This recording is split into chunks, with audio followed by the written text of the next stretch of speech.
kita ngomongin tentang data cross section, maka setelah UTS kita bicara tentang data time series.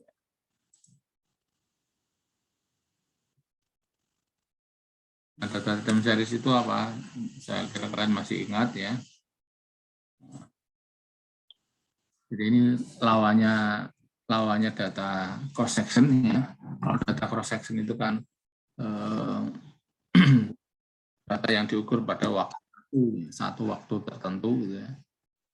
Satu waktu tertentu itu yang cross section, maka time series itu diukur pada banyak waktunya berbeda. Ya, jadi seperti itu. Waktu berbeda tapi bukan sekedar berbeda ya. Waktu berbeda tetapi berurutan atau series. Jadi bukan sekedar berbeda, bukan sekedar waktunya banyak. Kata kuncinya adalah waktunya itu runtut, banyak dan runtut, urut. Ya. Urut. Apa boleh dengan interval? Boleh dengan interval, tapi intervalnya juga tetap. Ya. Interval misalkan 3 bulanan, itu kan 3 bulan terus. Atau apa? Berarti kalau 3 bulanan berarti kan bukan bulan 1, 2, 3, 4, tapi bulan 1 terus selang 3 bulan, selang 3 bulan dan seterusnya. Boleh, tapi yang penting adalah urutnya itu ya, series. Nah, itu time series ya. Berbeda dengan yang cross section. Cross section ini berarti kan hanya satu waktu tertentu ya. Satu waktu tertentu. Misalkan pada tahun ini atau waktu ini ya. Yang kalau cross section kan tempatnya yang banyak. Tempatnya atau respondennya atau sectionnya itu yang banyak. Nah, series itu waktunya yang banyak. Nah, kalau teoritis, ya, time series merupakan data runtut waktu di mana sekumpulan data YT, di mana T adalah waktu, 1, 2, 3, dengan interval antara YT dan YT per 1 tetap dan konstan. Nah, ini. Intervalnya tetap dan konstan. Jadi boleh. Nah, boleh. Bulanan, misalkan datanya bulanan, bulan 1, 2, Januari, Februari, Maret, April, itu bulanan urut. Ya. Selisihnya sebulan. Kalau selisihnya selangnya 2 bulanan, ya, boleh saja ya, Januari, ya, Februari enggak, ya kan, Maret enggak, ya. Terus April baru dicatat, boleh. Ya. Selama yang penting adalah kata kuncinya ini, ya. Intervalnya tetap dan konstan. Ya, tidak boleh loncat-loncat. Satunya ada yang ada yang data yang kelewat dan tidak urut, itu yang nggak boleh. Tetap dan konstan. Nah, jenis time series sendiri ada banyak ya. Presensinya udah bisa? Bisa, Pak. Bisa, Pak. Belum, Pak. Belum bisa? Nggak bisa masuk apa kodenya? Kodenya belum berubah kodenya.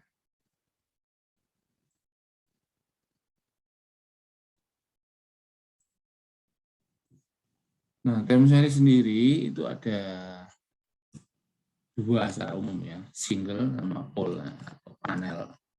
Single itu berarti hanya data yang dikumpulkan di banyak waktu, tapi tempatnya satu. Single time series. Jadi bukan waktunya yang single. Nah, waktunya tetap banyak ya, berurutan ya, tetapi tempatnya yang single. Tempatnya yang single. Contohnya ya, tempatnya IHSG ini tempatnya. Seriesnya kan Januari 2017 sampai 31 Desember 2018. Tingkat inflasi Indonesia ini tempatnya satu, Indonesia. Ya. Nah ini single time series. Jadi yang single itu tempatnya, objeknya. Itu single. Yang lebih advance lagi adalah pool atau panel. Pool atau panel. Pool atau panel. Nah, pool atau panel itu tempatnya banyak, waktunya juga banyak. Tempatnya beberapa, misalkan PDRB provinsi, berarti datanya itu harus bisa dibedakan berdasar provinsi. Tapi kalau PDRB provinsi tapi datanya gabung, ya berarti Indonesia gitu, berarti itu tidak pool, bukan pool, tetapi tetap yang single. Jadi harus bisa benar-benar datanya bisa dibedakan per provinsi. Misalkan provinsi Aceh tahun 2000 berapa, provinsi DIY tahun 2000 berapa, dan seterusnya. Jadi bisa dibedakan per provinsi. Dan ya waktunya tetap harus urut, seriesnya harus urut. Kemudian IPM kabupaten. IPM kabupaten di Jawa Tengah misalnya. IPM kabupaten di Jawa Tengah tahun 2005 sampai 2017.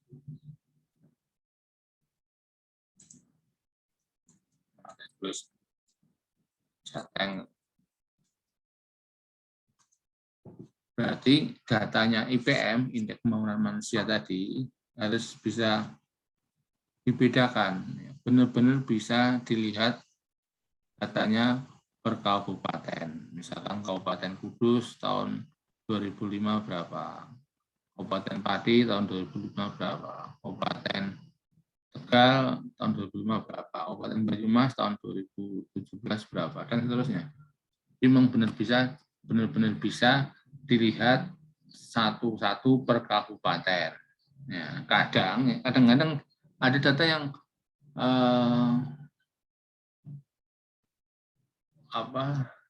bunyinya kabupaten tapi nggak bisa dibedakan, tidak bisa dibedakan. Dia hanya per kabupaten tahun 2005-2017, tapi nggak bisa dibedakan per kabupatennya. Nah itu bukan pool, itu masih single.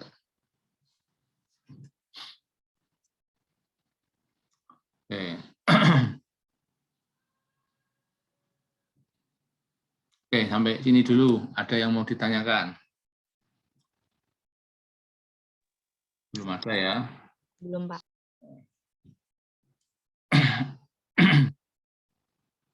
Nah, coba ini kita punya data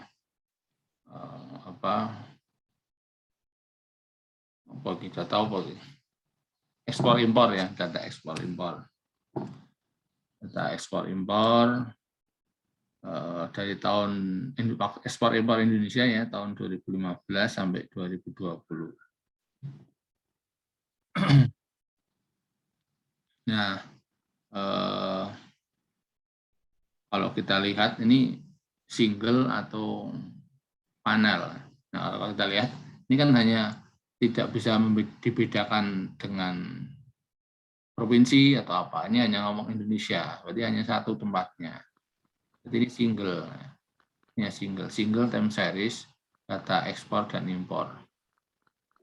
Ya, urut seriesnya urutnya, tahunnya urut. 2015, 2016, 17, 18, 19, 20 gitu.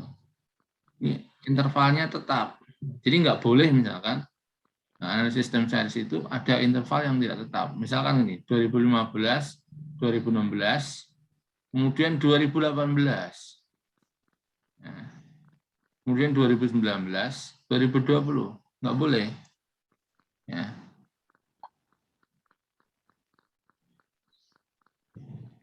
Jadi harus urut.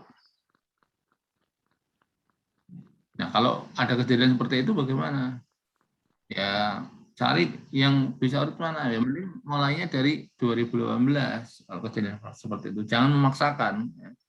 Maksakan datanya biar banyak, Satu mulai 2015, tapi 2017 nggak ada. 2015, 2016, 2018, 19, 20 nggak boleh. Nggak boleh. Ya sudah, di-cut aja. Yang nggak ada, buang. Dan kita mulai dari 2018. 2018, 2019, 20. Atau ya kan, mulainya paling akhir datanya 2016, 2016, 2015, 2014, 2013. Gitu.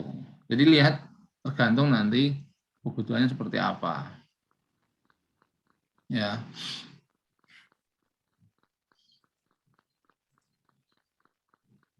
Ini juga contoh data time series ya. Series apa nih? Total pembiayaan pangsa pasar pembiayaan syariah. Kalau ini kan market share-nya ini yang garis ini share-nya dari 48% tahun 2016, 48 kurang ya, ini kan 48%, sekitar 47 mungkin ini, 47% 2016. Ini turun ya tahun 2020, tapi mungkin masih perkiraan. Ini jadi sekitar 40%. Nah, kalau jumlah totalnya ini kan kita bisa lihat dari tahun ke tahun. Nah, ini single juga. Masih single karena hanya bicara tentang pembiayaan ya di satu tempat, apa Indonesia. Nah, dalam analisis time series itu ada beberapa properti atau atribut yang melekat ya di time series itu. Yang lazim terkait dengan analisis time series. Apa saja itu ya? Pertama adalah AR ya, autoregresif ya, autoregresif, dan MA ya, atau moving average ya, dan seasonal dynamic ya, perubahan musiman atau pengaruh musiman. Nah, dalam time series ini ya, asumsi pertama adalah nilai lampau ini akan mempengaruhi nilai masa depan.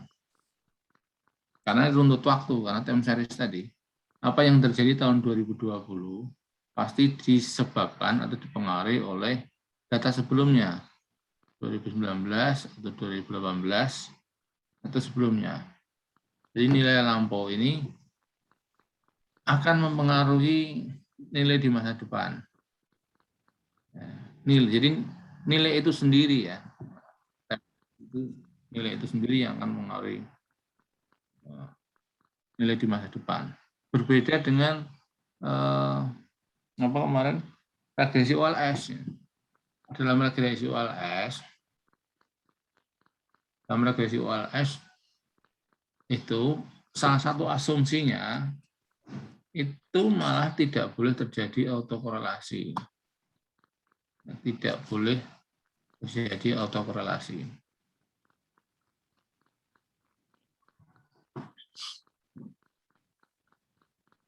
Nah, jadi tidak boleh terjadi autokorelasi kalau dalam regresi OLS.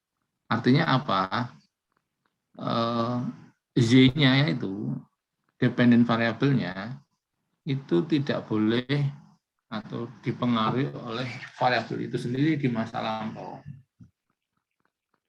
Jadi perubahan variabel Y di masa depan atau forecastingnya itu tidak boleh disebabkan oleh variabel Y itu sendiri pada periode sebelumnya. Itu kalau di regresi OLS, regresi dengan data cross section itu kan asumsinya gitu ya. Nah, sebaliknya kalau dalam regresi time series ya, regresi time series atau analisis time series ini justru masa lampau ini yang akan mengaruhi masa depan. Sehingga karena asumsi yang berbeda, maka kita tidak bisa menggunakan pendekatan OLS. Ya. Pendekatan OLS nggak bisa dipakai untuk time series. Jadi aneh ya, aneh kalau kita melihat datanya time series. Ini masih sering saya ketemukan ya, nggak deskripsi, nggak di tesis, nggak deskripsi, nggak di tesis. Datanya jelas time series, ya. Datanya time series. Tapi dipaksa dianalisis dengan regresi OLS. Dianalisis dengan regresi OLS. Dan apa? Dan menggunakan uji asumsi, apa autokorelasi. Aneh sekali. Nah, melanggarnya banyak sekali. Tapi masih sering digunakan, masih sering lihat. Enggak di skripsi, enggak di tesis, dan di jurnal ya. Beberapa kali saya mereview jurnal, itu juga melakukan kesalahan yang sama. Oke, sebentar.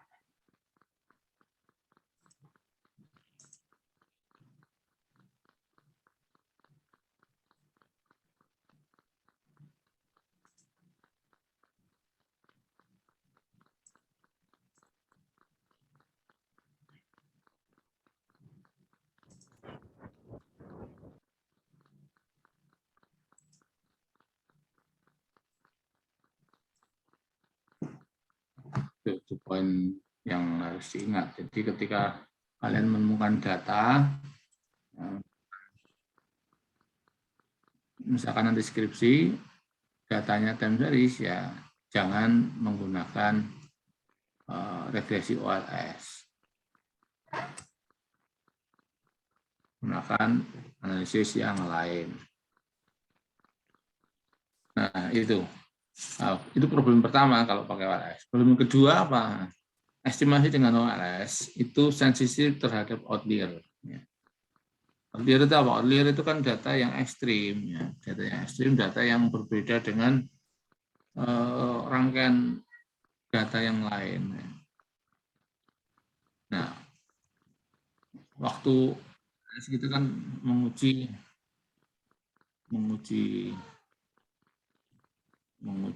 apa? Normalitas ya, menguji normalitas. Nah, ketika tidak normal, biasanya kita melihat histogramnya. Lihat histogramnya, ternyata ada outlier-nya, ada data ekstrimnya. Nah,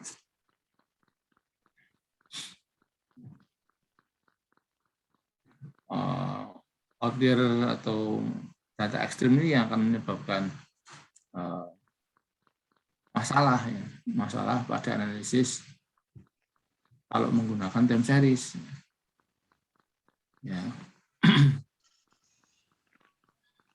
Kenapa? Karena OLS itu berusaha meminimalkan sum square error-nya, meminimalkan SSE, sum square error. Sementara time series itu akan menyebabkan hasil OLS memiliki bobot lebih besar di awal dan akhir observasi. Di awal dan akhir observasi, jadi datanya itu bobotnya akan cenderung lebih besar.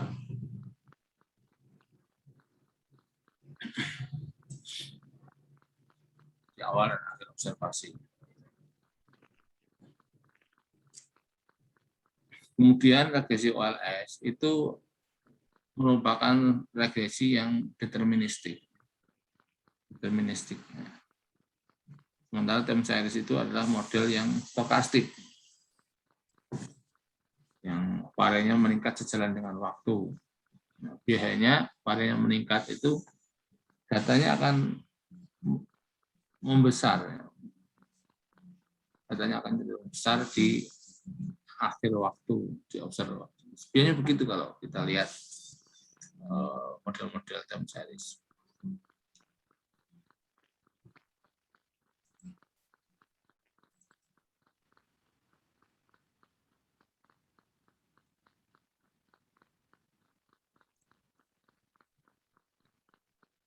Kemudian data time series seringkali memiliki time dependent moment seperti rata-rata, standar deviasi, dan kurtosis. Yang akibatnya apa?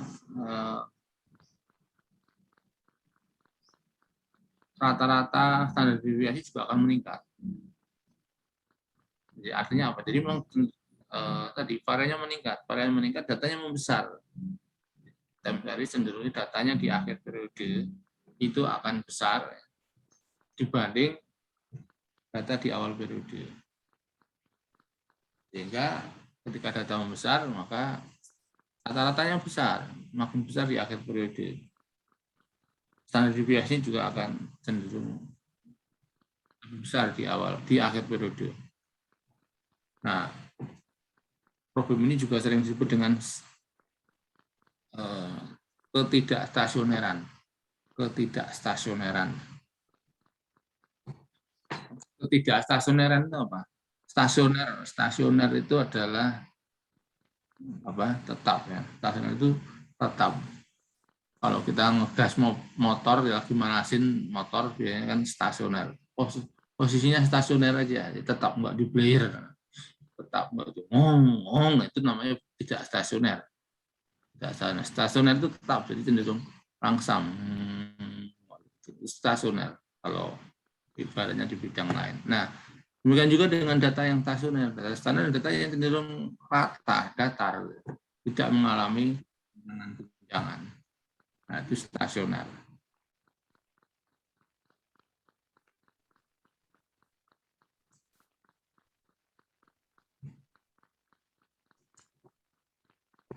Nah, ketika data ini non stasioner, tidak stasioner, kemudian data tidak stasioner ini diregresikan, menurut Greger menyebabkan regresi spurius. Apa itu regresi spurius? Regresi spurius itu regresi yang kelihatannya berhubungan, kelihatannya berkorelasi, kelihatannya berpengaruh dan besar gitu ya. Kalau kita lihat R-nya itu besar, 0,8, 0,9 R-nya.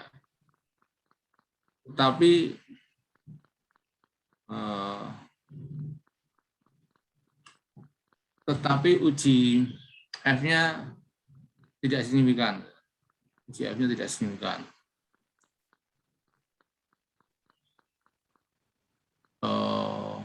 Itu salah satu ciri-ciri regresi spurius ya. Jadi sebetulnya variabelnya nggak berkaitan. Hingga ketika diregresikan, R-nya sangat besar, 0,9 lah, 0,9 ke atas. Kemudian problem yang lain, data time series itu data sekuensial ya, data sekuensial data yang sebab akibat, yang berurutan dan sebab akibat.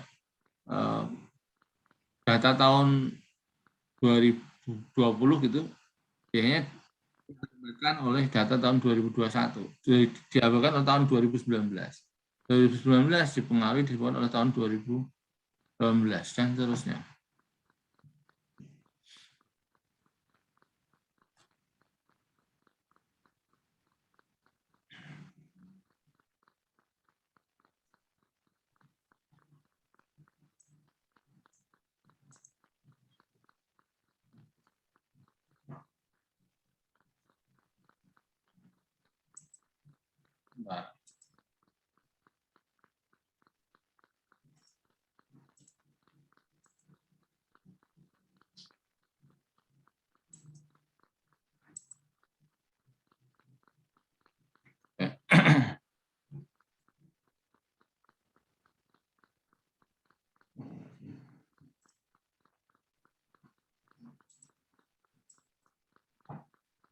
Nah, sebuah kejadian dalam time series dapat menyebabkan structural break. Structural break itu goncangan yang tiba-tiba gitu ya, yang menyebabkan data yang stasioner tadi menjadi tidak stasioner.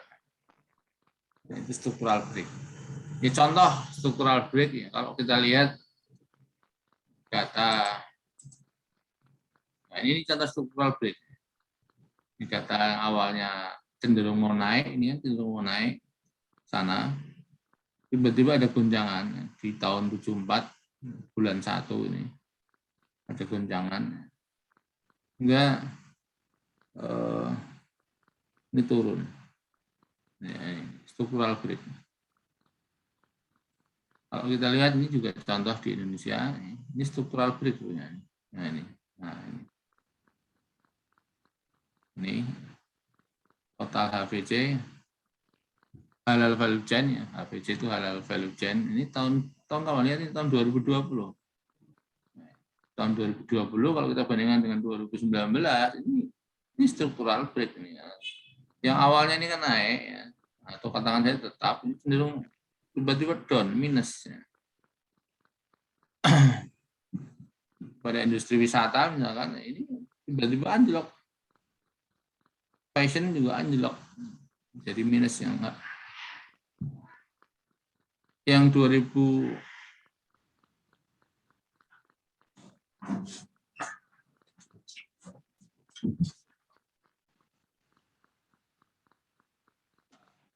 nakal. Ayo nakal. Ini fashion muslim tahun 2020 ini kan struktural break. Kalau kita bandingkan tahun sebelumnya ini kan tidak, yang apalagi wisata ini mau naik terus ya. Maksudnya mau naik, kalau nggak ada COVID ini bisa naik. Tiba-tiba ada COVID. Ini struktural break. Jadi kan ada kejadian tertentu yang mengakibatkan struktural break. Ya. Kalau industri makanan tidak terlalu ya, terlalu, pertanian juga tidak terlalu karena memang kebutuhan pokok. Tapi kalau fashion, wisata jelas ya.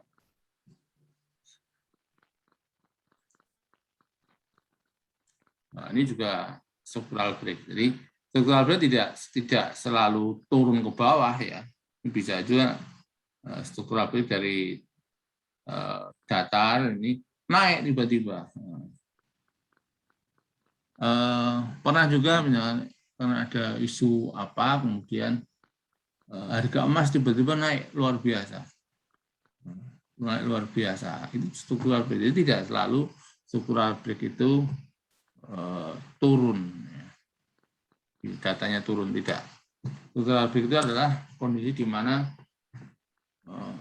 data itu mengalami guncangan yang luar biasa, perubahan yang luar biasa, perubahan yang ekstrim. Yang ekstrim yang tidak seperti biasanya. Nah, ini ekstrim. Tadi ekstrim. Tidak ekstrim naik atau ekstrim turun.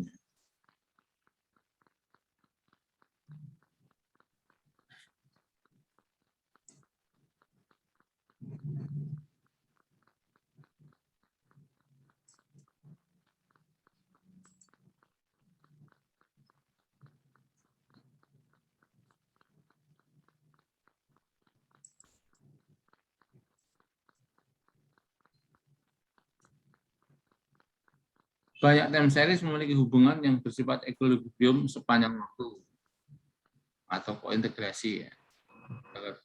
Equilibrium sepanjang waktu. Nah, ketika terjadi kointegrasi, maka analisisnya berbeda lagi. Kita nggak bisa menganalisis dengan OLS. Kita harus menganalisis time series ECM, ya. Error correction model koreksi kesalahan.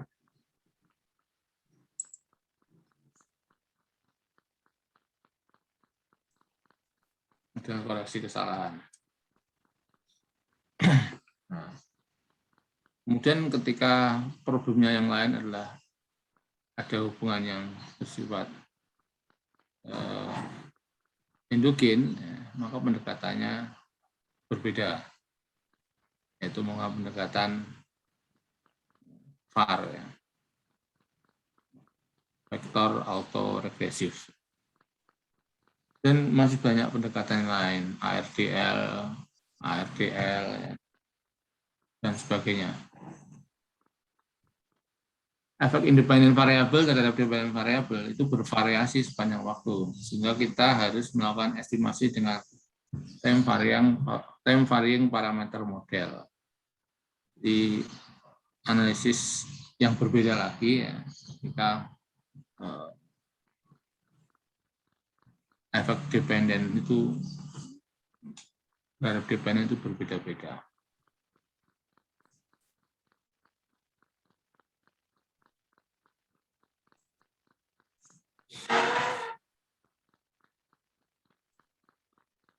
Nah, salah satu metodologi yang populer dalam analisis time series ini adalah metodologi yang dikembangkan oleh Bob-Jenkins, analisis Bob-Jenkins. Analisis Bob-Jenkins ya, untuk menganalisis time series.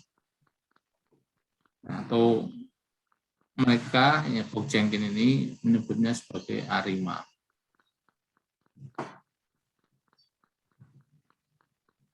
ARIMA. Jadi model ARIMA atau model Bob-Jenkins ini sama aja.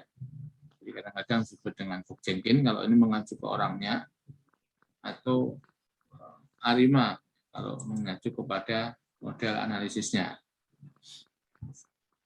ARIMA itu ya kependekan dari model AR dan MA, autoregressive moving average, ARIMA.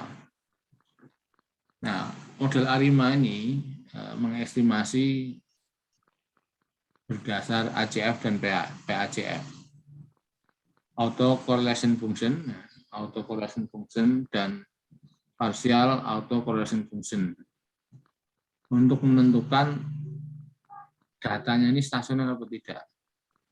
Dan yang kedua, untuk menentukan panjang lag-nya, panjang difference-nya. Jadi dengan menurut Bob-Jenkins ini, data dilihat stasioner atau tidak dengan ACF atau PACF atau regressive autocorrelation function dan partial autocorrelation function. Selain untuk melihat panjang lag-nya. Panjang lag nanti gunanya untuk mengestimasi, ya, mengestimasi dengan metode ARIMA ini. Tapi selain itu, bisa juga menggunakan metode information criteria untuk menentukan panjang lag-nya. Jadi selain menggunakan ACF dan PACF, bisa menggunakan information criteria. Ya, ini teori ya. Nah, suruh ngomongin teori ya, kita ngomong teori gitu kan. Tapi kadang-kadang malah bikin ribet ya. lebih enak praktek kalau saya itu. Membayangin itu kayak apa, langsung tunjukin barangnya, itu kan paham gitu. Ya kan, dulu ngomongin ACF apa, tunjukin ini kayak gini, ACF itu kayak gini, PACF kayak gini. Ya. Untuk lihat lag-nya, lihat dari sininya, ya lihat sini selesai, lebih mudah gitu. Daripada ini. Tapi karena ini teori, jadi ngomongin teori. Nah, ada 4 tahap, ya, 4 tahap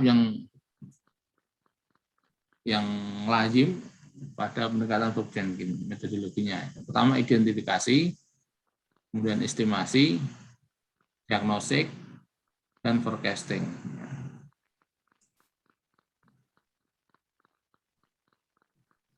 Oke, sampai sini dulu.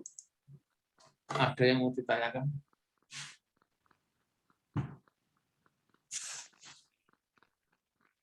Presensinya sudah semua? Udah, Pak.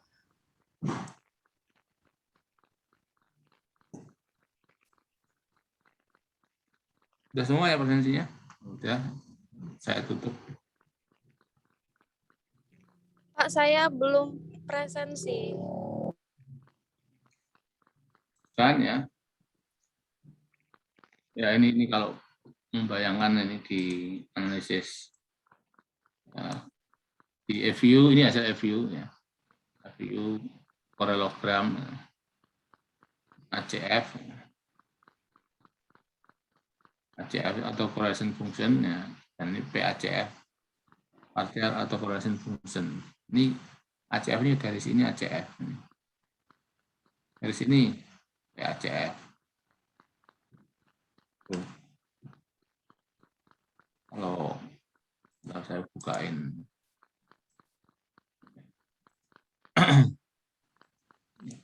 view.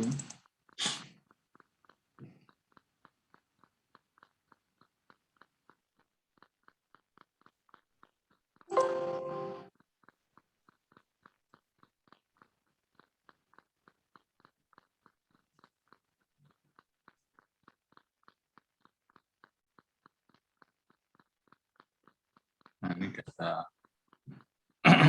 Bentar.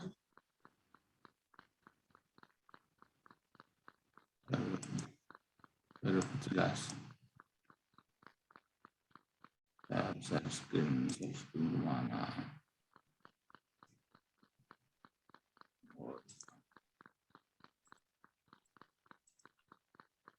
Nah, ini saya sedikit membayangkan. Ini ACF, ini ACF ya, ini ACF, ini PACF, ACF, PACF, atau correlation function, partial atau correlation function. Nah, ini. Nah, misalnya ini data time series kan ini tahun 60 bulanan sampai tahun 2011 Desember. Data time series. Nah, apaan aja. Nah, ini jelas. Nah, ini ACF ini, ACF. ACF, nah, ini ACF. Oke. Nggak usah pakai fitur pakernya ya.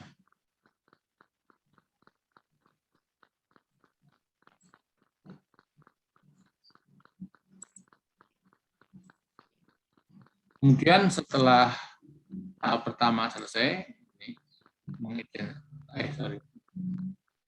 tahap pertama ya, mengidentifikasi model. Mengidentifikasi ini artinya memilih model yang mana gitu. Memilih model yang mana kira-kira. Apa, Pus? Pus.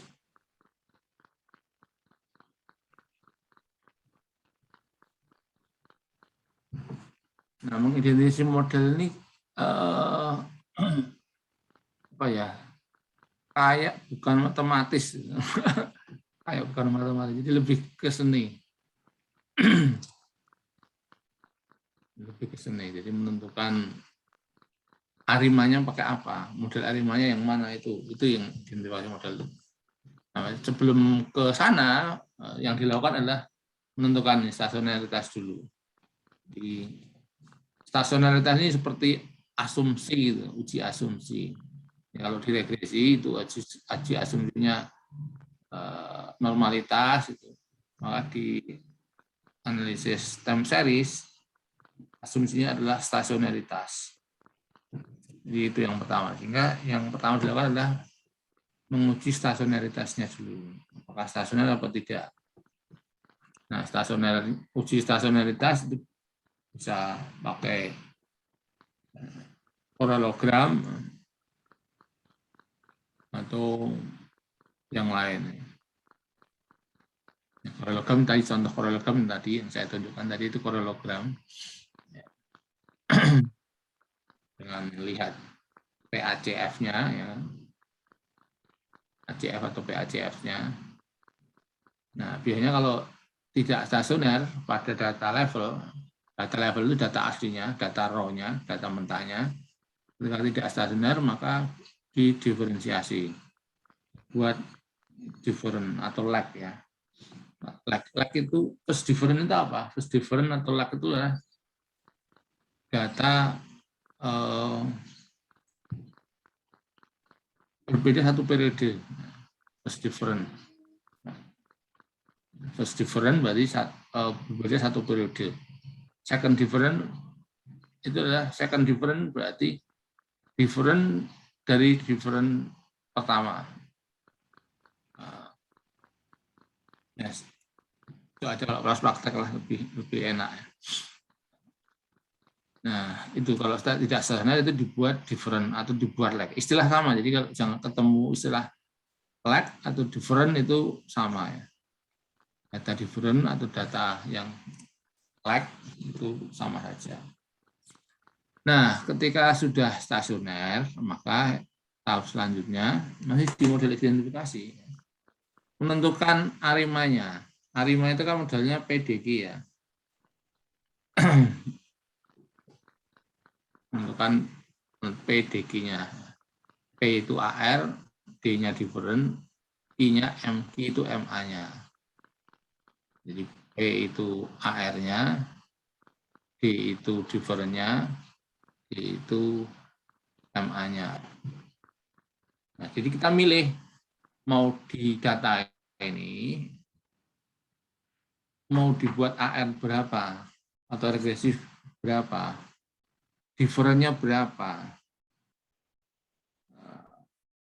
moving average-nya berapa. Nah, pilihan tadi, pilihan atas PDG itu yang tadi disebut dengan seni tadi, dengan melihat gambar atau pola dari korelogram, melihat gambar dari ACF, PACF-nya. Nah, ini identifikasi model.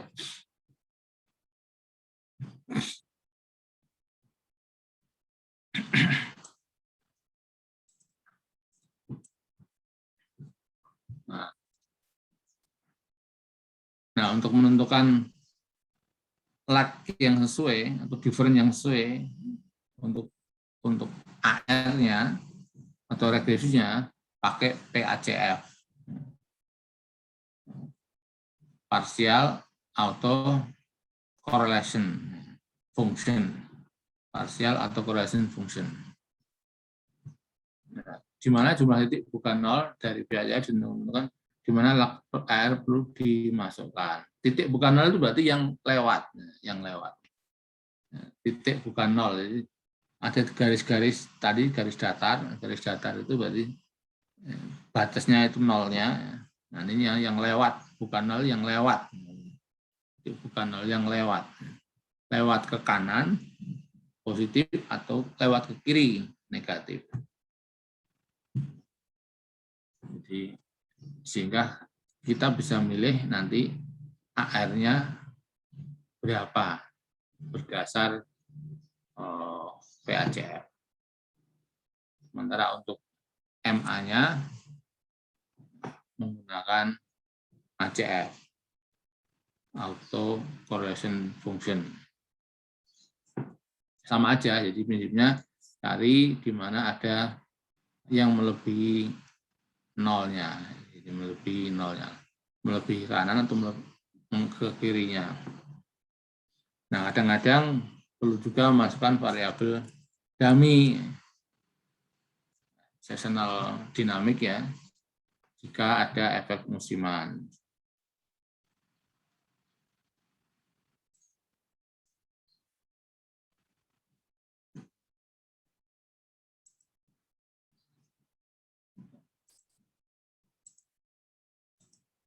Nah, ini nggak bisa dibesarin lagi ya. Nah,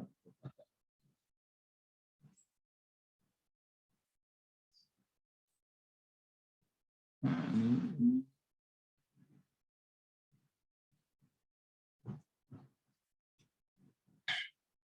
Nah, ini kan ada ini gambar yang lewatnya ada titik yang lewat kanan, ada batasnya ini kan nggak kelihatan besar ya, kurang. Coba cari data lain yang kelihatan.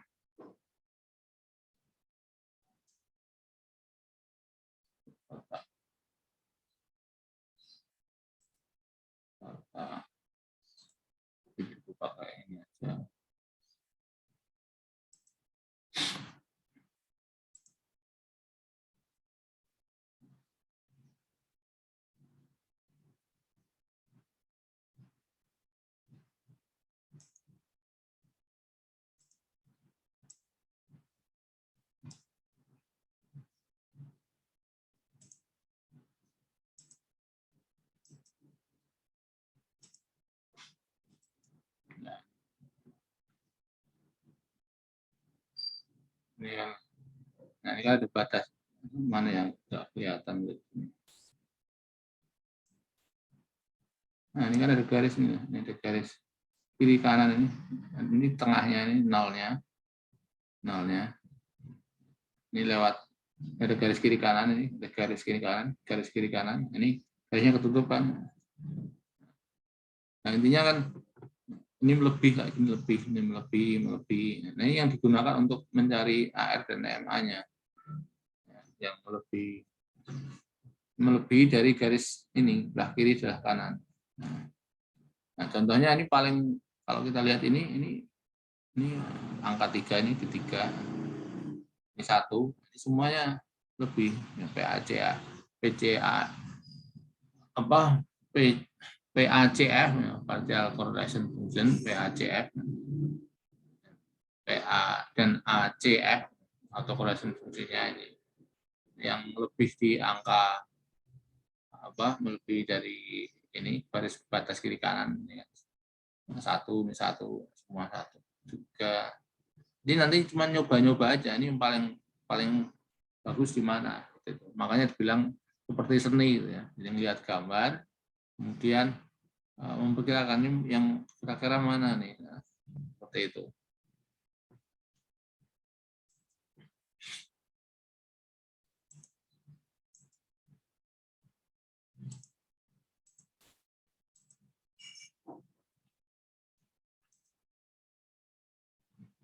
Nah setelah apa menentukan model harimanya, tahap selanjutnya adalah melakukan diagnosis test.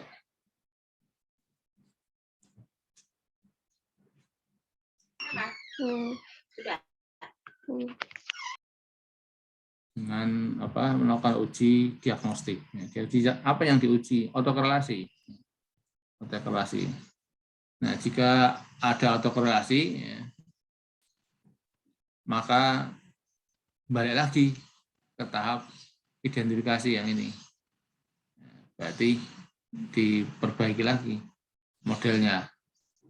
Nah, ini modelnya diperbaiki. Jadi tadi milih model tadi misalkan A5, AR1, MA1, AR1, D1, MA3 misalkan.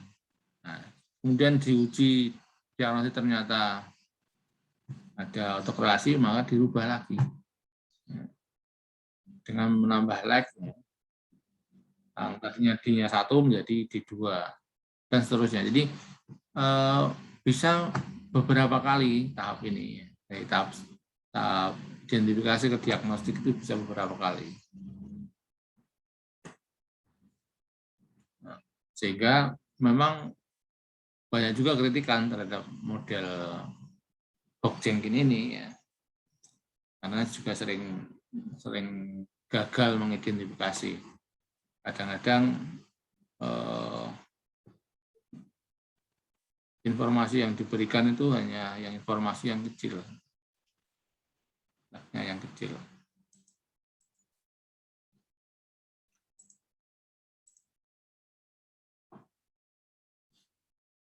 Nah, kenapa memilih model tertentu? Jadi ketika kita mengidentifikasi, kemudian kita memilih model ARIMA tertentu, dengan AR tertentu, different tertentu, dan MA tertentu, maka tujuannya adalah kita itu mendapatkan model yang parsimonius, model yang kuat, ya. Model yang hemat, ya. Model yang hemat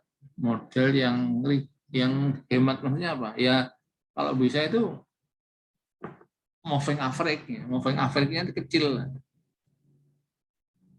dan melewati pemeriksaan diagnostik, lolos uji autokorelasinya.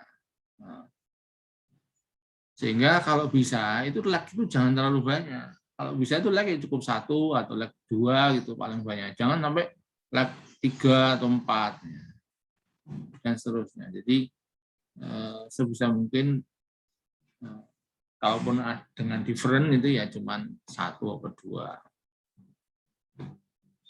Karena semakin banyak lag yang dimasukkan, ya, lag 3 dan seterusnya, maka Jadi ini sangat mungkin jadi kesalahan standar koefisien.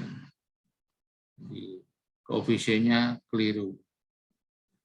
Dan nilai T statistiknya atau p-value-nya juga keliru.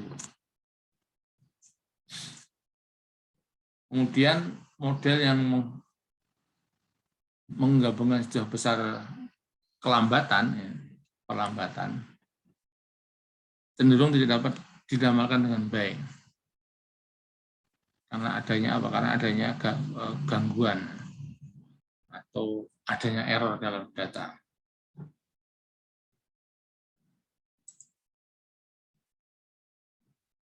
Setelah itu, setelah diagnostik, kemudian melakukan peramalan forecasting-nya. Jadi sudah ketemu model yang parsimoni, ya, harimanya berapa, kemudian model ini digunakan untuk mencoba memforecasting, mencoba untuk melakukan forecasting. Jadi ya pakai model Arima tadi. Nah, kalau forecasting-nya sendiri dapat berupa sampel dalam perakiraan dalam sampel, forecasting dalam sampel, atau forecasting di luar sampel. Forecasting di luar sampel itu dianggap lebih baik tentang seberapa baik model itu bekerja. Karena forecasting menggunakan data yang tidak masuk dalam estimasi model. Jadi forecasting out of sample itu pakai data yang tidak ada di observasinya.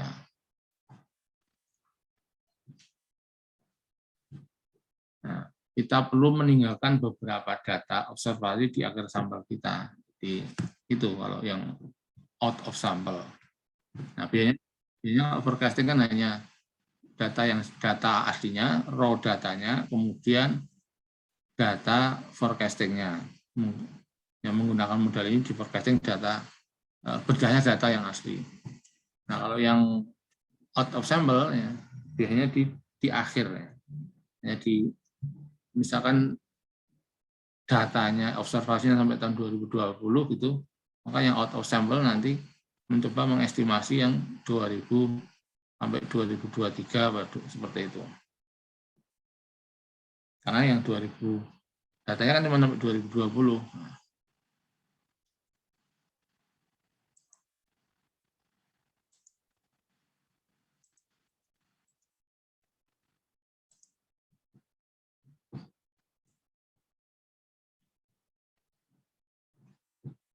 One step ahead adalah forecast untuk pengamatan berikutnya saja. Yang multi step adalah forecast untuk 1-2 langkah ke depan. Jadi ya contohnya tadi datanya sampai tahun 2020. Maka kalau one step kita bisa melakukan hanya untuk tahun 2021 saja. Satu step saja. Kalau yang multi step bisa apa? 2021, 2022, 2023. Kemudian ada juga yang modelnya rekursif atau rolling. Rekursif itu bahwa tanggal perkiraan awal adalah tetap, tapi pengamatan tambahan ditambahkan satu persatu ke rentang waktu perkiraan. Jadi menambahkan apa? Observasinya. Menambahkan observasinya.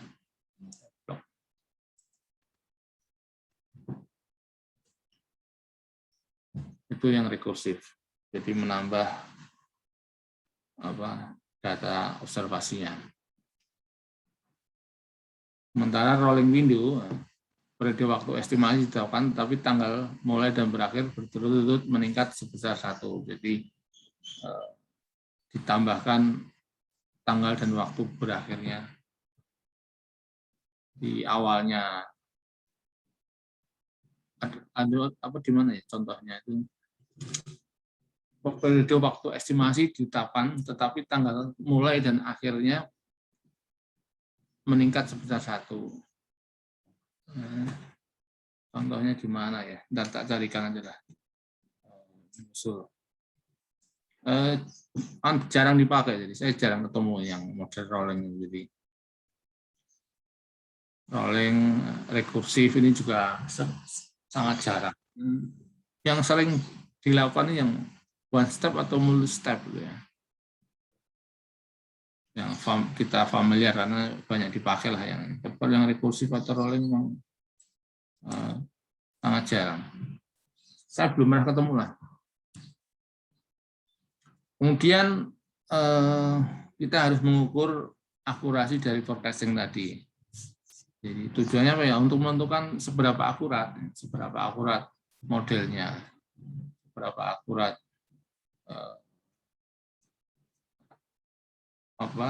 model yang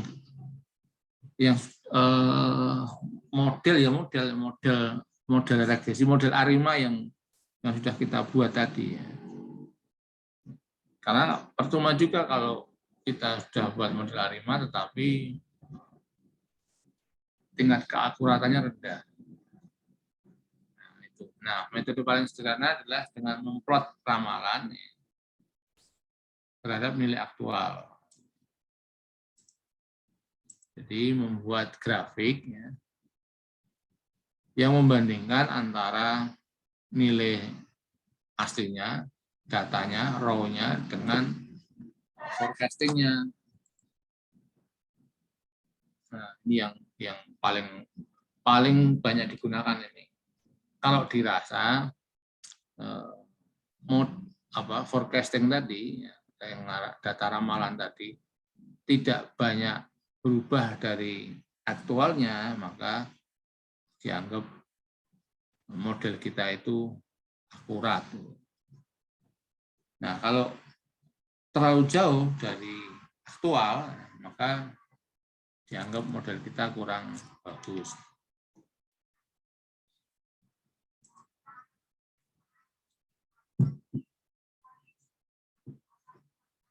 Nah, itu intinya yang digunakan untuk mengetes keakuratan. Jadi kalau praktek ya tinggal buat grafik aja. Nah, grafiknya dibandingkan antara aktual dengan ramalan.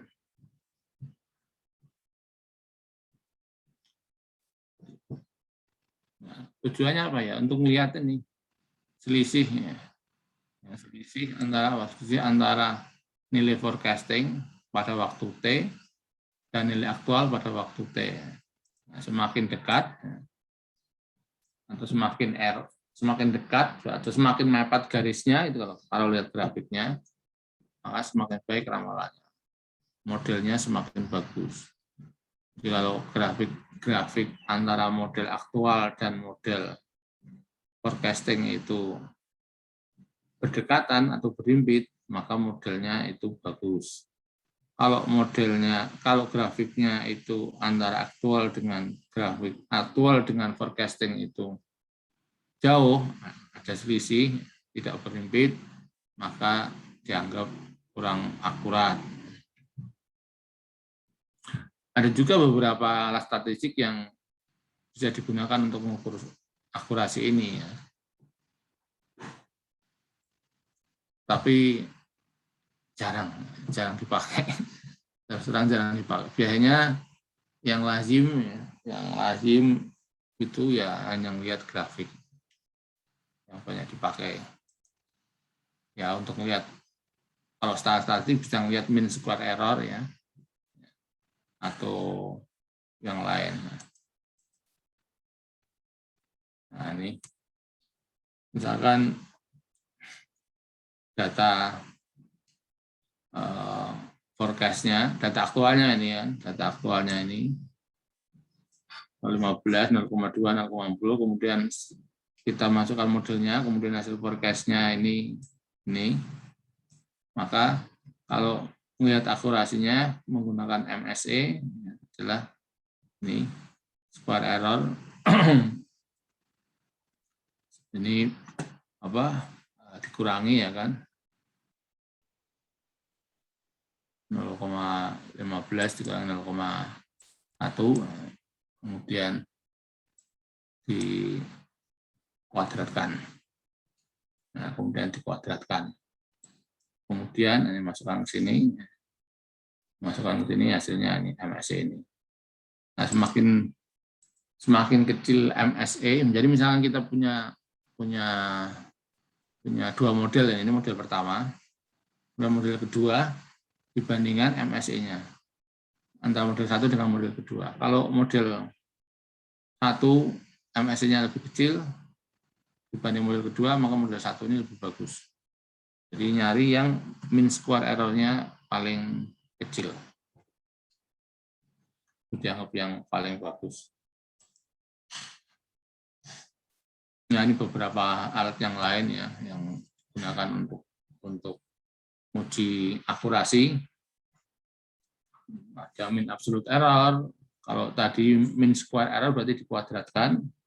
Ada mean absolute error dibuat absolute. Ada mean average prediction error dibuat rata-rata. Kemudian ada t-test ya, ada t-test. Ada tail test. Ada akar MSE ya. Root mean square error. Jadi ya banyak sebetulnya. Nah, kalau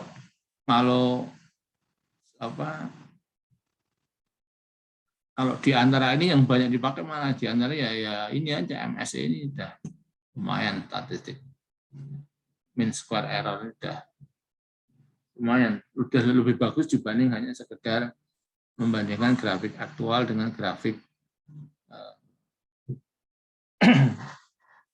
aktual dengan grafik dengan grafik forecasting-nya. Itu. Nggak usah lah. Ini nggak usah. Ini bisa sambil prakteknya aja.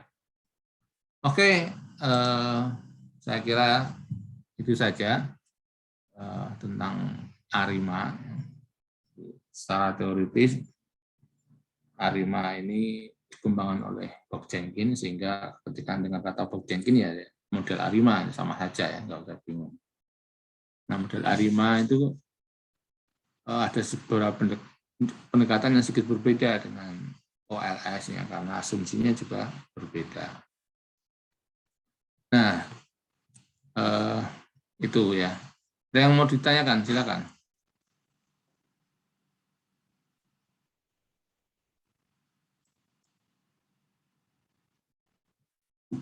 Ada yang mau ditanyakan, silakan. Enggak ada ya. Oke, kalau nggak ada, saya kira bisa kita akhiri dulu kuliah hari ini. Terima kasih atas atensinya. Assalamualaikum warahmatullahi wabarakatuh.